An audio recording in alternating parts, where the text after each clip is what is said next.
Unit 8 Financial Statement Analysis இதோட ஃபார்மட்டை நம்ம பார்க்கலாம். First, financial statement என்னது? Financial statement வந்து or statement are prepared by the business concerned at the end of the accounting period. ஒவ்வொரு accounting periodலையும் நம்ம financial businessல calculate பண்றது. So operating result of financial position அந்த கம்பெனியோட financial position எப்படி இருக்குதுன்றத calculate பண்றதுக்காக preparation பண்றோம்.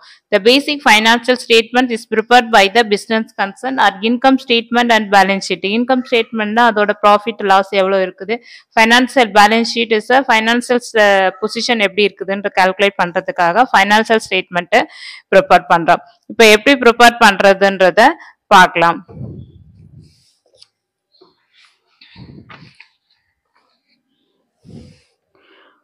The Companies Act 2013 statement of profit and loss, name of the company, the profit and loss statement for the year entered, என்ன date கொடுத்திருக்காங்களோ அதை prepare பண்ணுவோம். This are particulars, note n, figures for current reporting period, next வந்து figures for previous reporting period. இந்த இருக்கு, நம்ம இந்த இதுக்கு என்னென்ன calculate பண்றோமோ அதை மட்டும் நம்ம எடுத்துக்கலாம். So first one is the revenue from operation. Next other income, இது revenue from operation income other income add பண்ணா total income or total revenue கிடைக்கும். அதுல இருந்து less expenses, என்னென்ன expenses less பண்ணிடுவோம் அப்படின்னா cost of material consumed, purchases of stock in trade, charges in inventories of finished goods, work in progress, stock in trade, employees benefits expenses, finance cost, depreciations and other expenses இதெல்லாம் add பண்ணா total expenses வரும். இந்த total revenueல இந்த expenses நம்ம subtract பண்ணோம்னா நமக்கு கிடைக்கிறது profit before expected income items நாத்தம். இதுல less tax items நம்ம subtract பண்ணோம்னா நமக்கு கிடைக்கிறது profit before the tax. இந்த before the tax நம்ம less பண்ணி வர ஆன்சர் தான் உங்களுக்கு net profit calculate பண்ணணும். நமக்கு இது வரலும் நம்ம calculate பண்ணா போதும். உங்களுக்கு சம்ம இதுல தான் கொடுத்திருக்காங்க, அதை மட்டும் calculate பண்ணிக்கோங்க. Next, prepare for the balance sheet. Balance sheet, the name of the company, name of the balance sheet as on date நம்ம போடுவோம். பேலன்ஸ் ஷீட் ரெண்டு சைடு யூஸ் பண்ணுவோம், லைபிலிட்டிஸ் அண்ட் அசட்ஸ் யூஸ் பண்ணுவோம். ஆனா இந்த மெத்தட்ல வந்து ஃபர்ஸ்ட் லைபிலிட்டிஸ் ஐட்டம்ஸ் எல்லாம் எழுதிட்டு கீழே வந்து அசஸ் ஐட்டம்ஸ் எழுதுவோம் மாதிரி இருக்கும். It's a particulars note and the figures as a current reporting period, figures at the end of previous reporting period. இப்போ ஈக்விட்டி இதுல என்னென்ன ஐட்டம்ஸ் அப்பியர் ஆயிருக்குன்னு பாருங்க. ஈக்விட்டி அண்ட் லைபிலிட்டிஸ் ஃபர்ஸ்ட் வந்து ஷேர் ஹோல்டர்ஸ் ஃபண்ட்ஸ்னா நம்ம ஷேர் ஹோல்டர்ஸ் எதுலெல்லாம் வந்து முதலீடு பண்ணியிருக்காங்களோ அதெல்லாம் ஃபண்ட்ஸ்ன்னு சொல்லுவோம். Share capital, revenue and reserve and surpluses, money received against share warrant. Next வந்து share application money, vending, allotment, non-current liabilities, long-term borrowing, deferred tax liabilities, other long-term liabilities, long-term provisions. இதெல்லாம் வந்து non-current liabilities.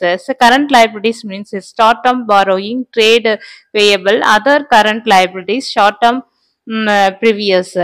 இதெல்லாம் add பண்ணோம்னா total வரும்.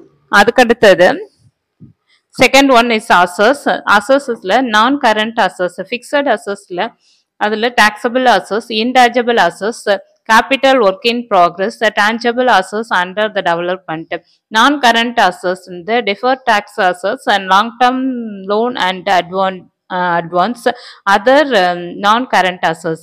அதுக்கடுத்தது வந்து current assets. இதுல இந்த ஐட்டம்ஸ்ல non current assets. இப்ப current assetsல எது வரும்னா current investment, inventories, trade receivable, cash and cash equivalent, short term loan and advances, other current assets. இது total.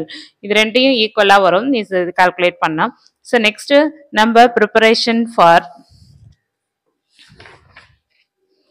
என்ன கால்குலேட் பண்றோம்னா it's a preparation of comparative statement calculate பண்றோம். comparative statement calculate பண்ணும்போது percentage of income or percentage of increases or decreases equal to absolute amount of increases or decreases divided by year one amount into 100 இதை calculate பண்ணா நமக்கு percentage வரும். எப்படி இதோட ஃபார்மட்னா comparative ஸ்டேட்மெண்ட்டுக்கு பர்டிகுலர்ஸ் இப்போ ஃபர்ஸ்ட் இயர் செகண்ட் இயர் கொடுத்துருக்காங்க. இதுல கம்பேர் பண்ணும்போது அப்சல்யூட் அமௌண்ட் ஆர் டிக்ரீசஸ், இன்க்ரீசஸ்னா பிளஸ் போடுவோம், டிக்ரீசஸ்னா மைனஸ் போடுவோம்.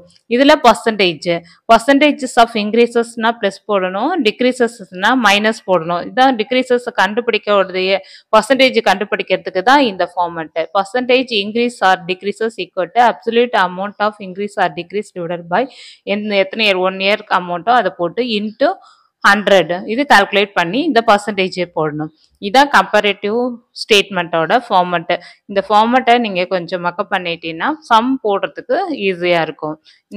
இதோட இந்த சாப்டரோட ஃபார்மட் கம்ப்ளீட் ஆகுது. இந்த சேனலை சப்ஸ்கிரைப் பண்ணுங்க, லைக் பண்ணுங்க, ஷேர் பண்ணுங்க. தேங்க்யூ.